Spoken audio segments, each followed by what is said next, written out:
प्यारे दोस्तों, आज की इस वीडियो में ख्वाजा गरीब नवाज रहमतुल्लाह अलैहि की एक ऐसी अजीम करामत का वाकया देखेंगे जिसे देखने के बाद लोग भी हैरान हो गए और आज भी वह जिंदा करामत सरकार गरीब नवाज रहमतुल्लाह अलैहि की बारगाह में हमें देखने को मिलती है। तो प्यारे दोस्तों, आज की इस वीडियो में हम वह जिंदा करामत की जियारत करेंगे और आप रहमतुल्लाह अलैहि की उस अजीम करामत का वाकया भी समाअत करेंगे। लेकिन दोस्तों, इस वीडियो को शुरू करने से पहले आप लोगों से एक छोटी सी गुजारिश है कि इस वीडियो को एक लाइक करके चैनल को सब्सक्राइब जरूर करें। तो दोस्तों, वीडियो शुरू करते हैं। प्यारे दोस्तों, सरकार गरीब नवाज रहमतुल्लाह अलैहि की एक जिंदा करामत का जिक्र आप रहमतुल्लाह अलैहि की हयाते पाक की किताब में मिलता है। उस किताब का नाम है करामाते ख्वाजा गरीब नवाज रहमतुल्लाह अलैहि। उस किताब में सरकार गरीब नवाज रहमतुल्लाह ताला अलैहि की एक अजीम करामत को अशर के जरिए कुछ यूं बयान किया है, जिसका जिक्र यह है।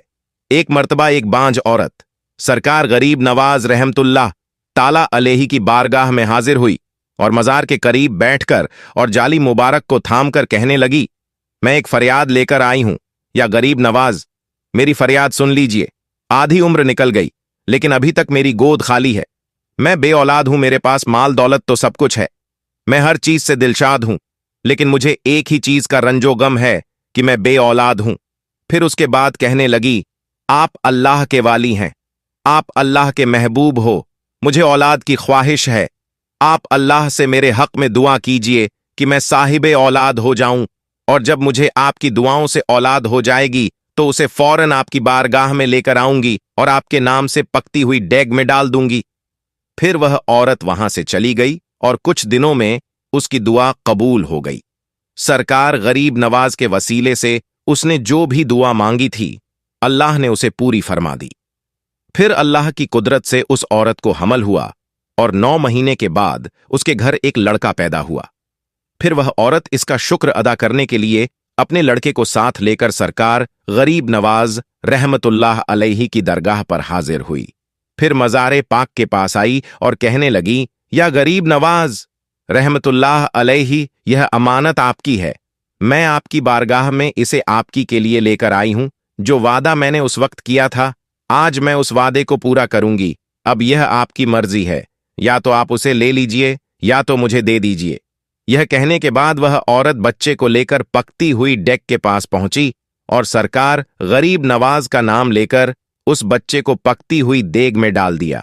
उसके बाद चारों तरफ लोगों का कोहराम मचने लगा।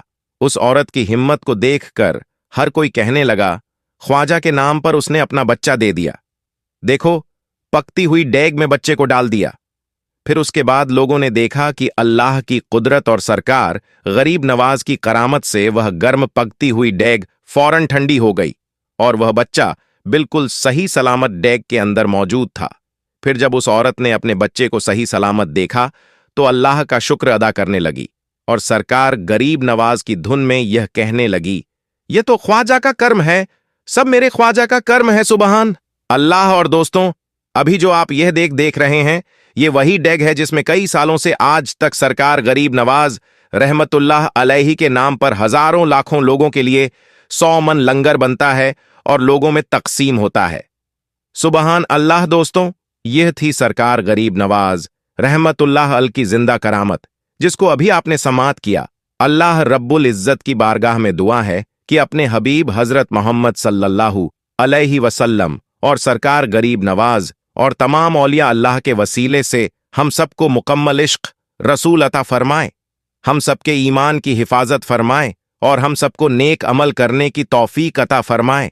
और अल्लाह की बारगाह में दुआ है कि मौला जितने भी लोग इस वीडियो को देख रहे हैं, सरकार गरीब नवाज के वसीले से सबकी तमाम दिल्ली नेक तमन्ना और गरीब नवाज के वसीले से जितने भी लोग बे औलाद हैं, अल्लाह ताला उन्हें औलाद अता कर दें, उन्हें नेक और सालेह औलाद अता फरमाएं। और अल्लाह की बारगाह में दुआ है कि जो लोग परेशान हाल है उनकी परेशानियों को दूर अता फरमाएं, जो लोग बीमार हैं उन्हें मुकम्मल शिफा ए कामिला अता फरमाएं। और अल्लाह की बारगाह में दुआ है कि मौला जितने भी लोग इस वीडियो को देख रहे हैं और आमीन भी कह रहे हैं, अल्लाह ताला उनका आमीन कहना अपनी बारगाह में शर्फ़ कबूलियत फरमाए। तो दोस्तों, इस वीडियो के कमेंट बॉक्स में एक बार आमीन जरूर लिख दें और इस वीडियो को शेयर जरूर कर दें। क्या पता किसका आमीन कहना अल्लाह की बारगाह में कबूल हो जाए और हम सबकी मन्नतें, मुरादें, दुआएं पूरी हो जाएं। और वीडियो पसंद आए तो इस वीडियो को लाइक करके ज्यादा से ज्यादा शेयर करें और ऐसे ही वीडियो के लिए आप हमारे चैनल को सब्सक्राइब करके घंटा दबा दें। प्यारे दोस्तों, अजमेर शरीफ की दरगाह ख्वाजा गरीब नवाज हजरत मोइनुद्दीन चिश्ती रहमतुल्लाह अलैहि की दरगाह की जगह 800 साल पहले क्या था, आज की इस वीडियो में हम इसी के बारे में जानेंगे। मुसलमानों के घर, मस्जिद, मदरसों को तोड़ते तोड़ते अब बाबा बुलडोजर और उनके चेले हाथों में फावड़ा लेकर खुदाई करना शुरू कर दिया है। मुद्दों से भटकाने के लिए अब यह लोग दरगाहों की खुदाई की मांग कर रहे हैं। यहां तक कि हिंदुस्तान की सबसे पुरानी और सबसे बड़ी दरगाह पर मंदिर होने का दावा भी कर बैठे हैं। मामला जब आगे बढ़ा, जब हिंदुस्तान की अदालतों ने इस दावे को एक्सेप्ट कर लिया, जिसके बाद MIM पार्टी के नेता असादुद्दीन ओवैसी ने इस दावे को रद्द करते हुए हिंदुस्तान में शांति और अमन का माहौल रखने की अपील कर डाली। लेकिन इस बेबुनियाद दावों में कितनी सच्चाई है, आइए हम आपको बताते हैं। तकरीबन 800 साल पहले हजरत ख्वाजा मोइनुद्दीन चिश्ती रहमतुल्लाह अलैहि के हिंदुस्तान में तशरीफ लाने से पहले न सिर्फ अजमेर बल्कि हिंदुस्तान के इतिहास में क्या दफन था, हम आपको बताते हैं। हिंदुस्तान के आसमान पर कुफ्र के काले बादल छाए हुए थे, जुल्मों की इंतहा थी, गरीबों और मजलूम पर बिजलियां गिराई जाती थीं। इतना ही नहीं, अगर और इतिहास को खोदेंगे तो हमें मालूम चलेगा ऐसी जालिमा रस्में जहां बेटियों को पैदा होते ही जिंदा दफन कर दिया जाता, बेटी के घर में पैदा होना पाप माना जाता, दलित और गरीब औरतों को अपना बदन छुपाने के लिए टैक्स देना पड़ता था। जो लोग टैक्स नहीं दे पाते थे, सबके सामने उन्हें बरहना कर देते थे। गरीबों का, चाहे वह मर्द हो या औरत, कमर से ऊपर कपड़े पहनने पर पाबंदी लगी थी। उन्हें हमेशा यह एहसास दिलाया जाता है कि तुम्हें जीने का कोई हक नहीं है, तुम लोग हमारे गुलाम हो। किसी औरत के शौहर का इंतकाल हो जाता है तो उसे भी आग में डाल दिया जाता। बाल विवाह जैसी रस्में, जहां लड़कियों की छोटी उम्र में शादी कर दी जाती थी, यह रस्म उनका बचपन छीन लेती और कभी कभी उनकी मौत का सबब भी बन जाती थी। दलितों और छोटी जाति के लोगों को नीचा समझा जाता था, उन्हें समाज से अलग रखा जाता था, उन्हें मंदिरों में जाने की इजाजत नहीं होती थी। दहेज प्रथा, शादी के वक्त दुल्हन के घर वालों से बहुत ज्यादा माल और पैसा मांगना आम रिवाज था। अगर दहेज की मांग पूरी ना हो तो औरत को सताना बहुत आम बात थी। छोटी जाति के लोगों के गल्लों में बर्तन लटकाए जाते ताकि जब वह थूके तो जमीन पर नहीं बल्कि इस बर्तन में थूके, क्योंकि यह माना जाता था कि इनके थूकने से जमीन नापाक हो जाती है। उन्हें गुलाम समझा जाता, उनकी पीठ पर झाड़ू बांध देते ताकि उनके पैरों के निशान जमीन पर ना पड़े।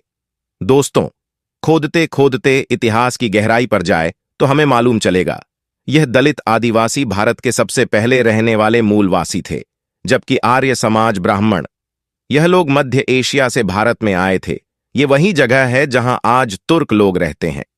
यही लोग भारत में आकर यहां के रहने वाले दलितों को अपना गुलाम बना लिया। सरकार गरीब नवाज मोइनुद्दीन चिश्ती के भारत में आने से पहले औरत को सिर्फ एक खिलौना समझा जाता था।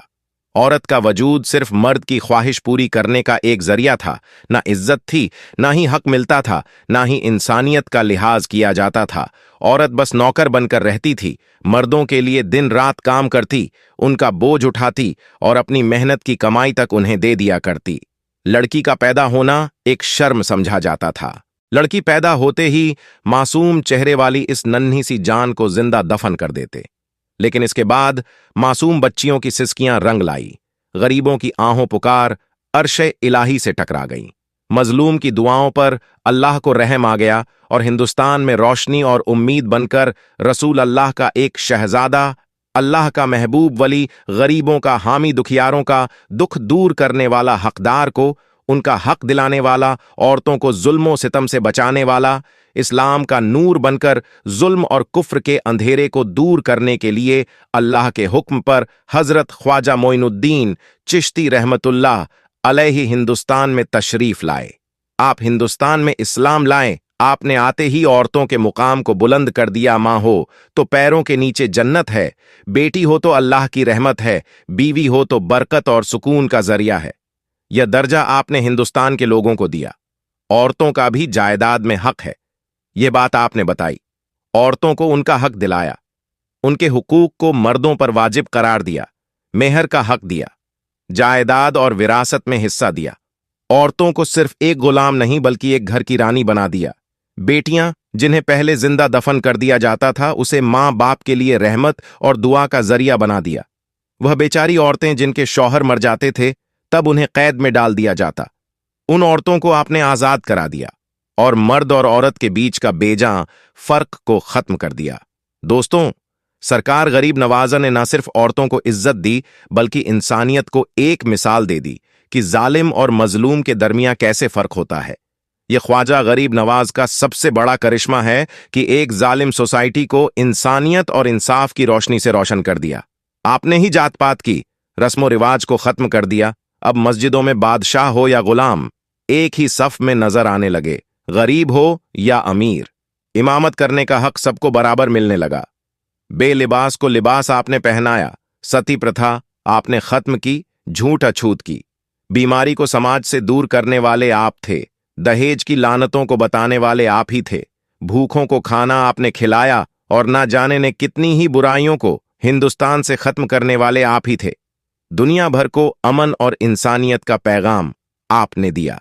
यह है हजरत सूफी ख्वाजा मोइनुद्दीन चिश्ती रहमतुल्लाह अलैहि अजमेर की दरगाह का इतिहास। 800 सालों से सल्तनत और हुकूमत बदलती रही, लेकिन हिंदुस्तान के बच्चे बच्चे के दिल में आप ही की हुकूमत है। हिंदुस्तान का सच्चा एक ही राजा, एक ही बादशाह है। कुर्सी पर चाहे कोई बैठे, हिंदुस्तान का राजा हम सबके ख्वाजा ही थे हैं और हमेशा रहेंगे। हिंदू हो या मुस्लिम, सिख हो या ईसाई, सभी धर्म के लोग आपकी इज्जत करते हैं और दुनिया भर के लोग आपकी करामतों का इकरार करते हैं। आपका क्या कहना है इस बारे में, हमें कमेंट में जरूर बताएं। प्यारे दोस्तों, एक बहुत ही ज्यादा भयंकर और बुरी खबर सामने आई है। जी हां दोस्तों, अगर आज का मुसलमान जाग चुका है तो मैं उन्हें एक ऐसी खबर से रूबरू करवाता हूं जिसको सुनने के बाद यकीनन आपको एक बहुत बड़ा सदमा लग सकता है और आपके पैरों तले से जमीन भी सरक सकती है। इसलिए वीडियो को आप लोग आखिर तक जरूर देखिएगा दोस्तों। चाहे आप हिंदू हो या मुस्लिम हो, सिख हो या ईसाई हो, तमाम ही लोग इस वीडियो को देखने के बाद जितना ज्यादा हो सके उतना ज्यादा शेयर करें, ताकि जो भी ख्वाजा गरीब नवाज के चाहने वाले हैं उन तक यह वीडियो पहुंच सके। दोस्तों, आप जानते ही होंगे कि हमारे भारत के अंदर किस तरह से आज के वक्त में नफरत फैलाई जा रही है। भाई भाई को तोड़ने की कोशिश की जा रही है, जबकि इस देश के अंदर चाहे हिंदू हो, मुस्लिम हो, सिख हो या ईसाई हो, सभी मिलजुल के रहते हैं। लेकिन कुछ ऐसे नफरत पसंद लोग हैं जो कि लगातार भारत देश को तोड़ने की कोशिश में लगे हुए हैं, और जो भारत देश को तोड़ने की कोशिश करता है वह इस देश का नागरिक तो दूर की बात है, वह इंसान भी नहीं है। जी हां दोस्तों, आपको बता देना चाहता हूं कि लगातार हमने देखा जो भी सरकार के नजदीक अवैध रूप से बनी हुई चीजें हैं, चाहे वह मस्जिद हो, दरगाह हो या फिर मदरसा हो, उन तमाम ही चीजों के ऊपर लगातार कार्रवाइयां हो रही हैं और यह सिलसिला लगातार जारी भी है। ऐसे में दोस्तों, आपको बता देना चाहता हूं कि अब अजमेर दरगाह यानी ख्वाजा गरीब नवाज की बारगाह ख्वाजा-ए हिंद की दरगाह को लेकर भी एक बहुत ही ज्यादा अफसोसनाक खबर निकलकर सामने आ रही है। नफरत पसंद लोग जो हैं वह अब बड़ी बड़ी बारगाह को भी टारगेट करने लगे हैं कि जैसा कि आपको बता देना चाहता हूं कि महाराणा प्रताप सेना जो है, उन्होंने राजस्थान के जो मुख्यमंत्री हैं उनको एक लेटर लिखा है, और उसके अलावा हिंदू सेना के प्रमुख विष्णु गुप्ता ने अजमेर सिविल कोर्ट में एक याचिका दायर की थी और अजमेर कोर्ट ने उसे अप्रूवल कर लिया है और यह बात कही है कि ख्वाजा गरीब नवाज की दरगाह की जांच होनी चाहिए, वहां पर भी मंदिर ही मिलेगा। जी हां दोस्तों, इस तरह का एक बहुत बड़ा दावा किया है, जबकि हम जानते हैं कि यह बारगाह सदियों पुरानी है, तकरीबन 800 साल पुरानी बारगाह है और यहां से तमाम ही हिंदू, मुस्लिम, सिख और ईसाइयों की आस्था जुड़ी हुई है। सच्चाई यह भी है दोस्तों कि इस दरगाह में करीब 90% लोग हैं, वह हिंदू जाति और 10% मुसलमान जाते हैं। लेकिन तमाम हिंदू जब यहां जाते हैं तो उनकी आस्था जुड़ी हुई है, साथ ही साथ उनकी मन्नतें, मुरादें भी यहाँ पूरी होती हैं। इसलिए हर साल लाखों की तादाद में यहाँ पर गैर मुस्लिम पहुंचते हैं। लेकिन दोस्तों, अब इसी दरगाह को तोड़ने की कोशिश में अब कुछ नफरत पसंद लोग लग चुके हैं। लेकिन वह यह बात भूल गए हैं कि कुर्सी पर चाहे कोई भी बैठे, राजा तो मेरा ख्वाजा ही है। जी हां दोस्तों, ख्वाजा गरीब नवाज सरकार के बैठाए हुए ऊंट ना उठा सके तो ख्वाजा गरीब नवाज की बारगाह को वह कैसे उखाड़ सकते हैं। ऐसे में दोस्तों, चाहे लोग कितनी भी नफरत फैला लें, चाहे कितनी भी कोशिशें कर लें, लेकिन इस देश के जो समझदार हिंदू हैं या समझदार मुसलमान हैं, वह कभी भी ऐसी चीज होने नहीं देगा। यकीनन दोस्तों, ऐसे वक्त में आपको अमन व आमान और भाईचारा बनाकर रखना है, मोहब्बत का पैगाम देना है। और जो नफरत पसंद लोग हैं, वह शोहरत के लिए और अपनी सीट को बचाए रखने के लिए यह तमाम चीजें कर रहे हैं। ऐसे में दोस्तों, हमें उन लोगों की बातों में नहीं आना है। यह वह चंद लोग हैं जो कि हर मजहब के अंदर पाए जाते हैं, चाहे वह हिंदू हो, मुस्लिम हो, सिख हो या ईसाई हो। हर मजहब के अंदर 2-4% ऐसे लोग जरूर होते हैं जो कि देश को तोड़ने की कोशिश में लगे रहते हैं। ऐसे लोग इंसान नहीं हो सकते, क्योंकि मजहब नहीं सिखाता आपस में बैर रखना हिंदी है। हम वतन है हिंदुस्तान हमारा। जी हां दोस्तों, जो इस देश का नागरिक होगा वह अमनो अमान और भाईचारा की बात करेगा, कभी भी इस तरह से दूसरों के आस्था को तोड़ने की कोशिश नहीं करेगा, दूसरों की बारगाह को तोड़ने की कोशिश नहीं करेगा। इसीलिए मुझे लगा कि आप तक यह बात जरूर पहुंचनी चाहिए। प्यारे दोस्तों, सच्चाई यह भी है कि इस दरगाह में हमारे भारत देश के प्रधानमंत्री हर साल चादर भिजवाते हैं। तो सोचिए कि हमारे भारत देश के प्रधानमंत्री की भी आस्था इस दरगाह से जुड़े हुए हैं। साथ ही साथ दोस्तों, आपको यह भी बता देना चाहते हैं कि बड़े बड़े सेलिब्रिटी जो हैं, वह अपना काम शुरू करने से पहले यहां जाकर पहले हाजिरी देते हैं, उसके बाद ही वह अपने काम को शुरू करते हैं और यकीनन उनको कामयाबी भी मिलती है। वहीं मैं आप सभी को यह भी बता देना चाहता हूं कि सच्चाई यह भी है कि तमाम जितने भी हमारे गैर मुस्लिम भाई हैं, जो कि अमन पसंद है, जो कि भाईचारा चाहते हैं, वह इन बातों को सुनने के बाद यकीनन बहुत ज्यादा परेशान है कि बताओ किस तरह से नफरत फैलाई जा रही है। और यकीनन वह कभी नहीं चाहेंगे कि ख्वाजा गरीब नवाज की दरगाह की इस तरह से जांच हो और इस तरह से वहां पर खुदाई वगैरह हो। लेकिन दोस्तों, अब बड़ी बड़ी बारगाह को टारगेट किया जा रहा है, लेकिन मुसलमानों को यकीनन सब्र करना है। बेशक इन अल्लाह मास साबिरीन, बेशक अल्लाह सब्र करने वालों के साथ है। जो नफरत पसंद है वह कोशिशें करते रहेंगे, लेकिन अगर हम उनकी बातों पर ध्यान नहीं देंगे तो यकीनन यह लोग खामोश हो जाएंगे। हमें सिर्फ और सिर्फ मोहब्बत का पैगाम देना है, किसी भी तरह से इनके बहकावे में नहीं आना है। हमें सिर्फ और सिर्फ भाईचारा कायम रखना है और यकीनन इस देश की एकता की यही मिसाल है। मुझे उम्मीद है आप मेरी बातों को समझ रहे होंगे। प्यारे दोस्तों, ख्वाजा गरीब नवाज की बारगाह कोई छोटी मोटी बारगाह नहीं है। तमाम ही मजहब के मानने वालों की यहां मुराद पूरी होती है। अकबर बादशाह भी यहां आया था मुराद लेकर कि अल्लाह उसे एक बेटा अता कर दे, और अल्लाह ताला ने अकबर बादशाह को एक औलाद की नेमत अता कर दी, यानी बेटा अता फरमाया। तो सच में यह बहुत बड़ी बारगाह है और हर साल यहां पर लाखों की तादाद में लोग पहुंचते हैं। ऐसे में चाहे लोग कितनी भी कोशिशें कर लें, ख्वाजा गरीब नवाज की बारगाह का वह बाल भी बांका नहीं कर सकते।